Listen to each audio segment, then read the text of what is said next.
conjuntamente com Aruba Dut, para nos proyecto de Project Management, nos está haciendo un evento social, cual está una feria laboral y también educacional.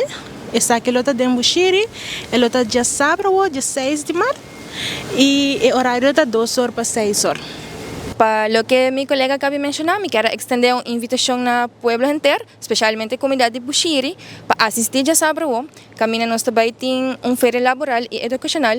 Caminho nós tem várias organizações, nós também tem entre outros Marriott presente, nós também tem DPL, PDL, também nós também tem a parte educacional, nós também tem OAA e também Stichting JAIC. A parte de tudo isso aqui, nós também temos booth especialmente para o pueblo inteiro por passar e trazer um CV grátis, completamente grátis.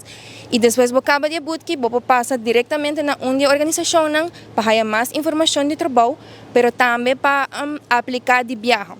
Em caso que você não tenha algo no gosto, sempre você vai quedar com esse CV aqui, você vai receber USB stick via e-mail ou também nos por print.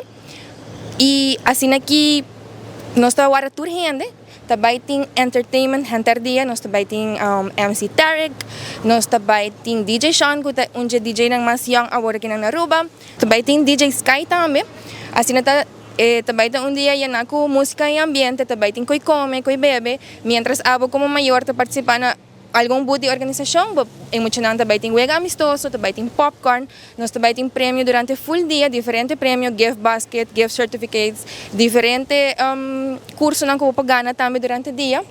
E para isso aqui nós que chama danki na turno sponsor na, ku ahasi e dia aqui possível e nós tá guarda abo so para chegar, corda chega bem com full família, também tem algo seguro para tur gente ina.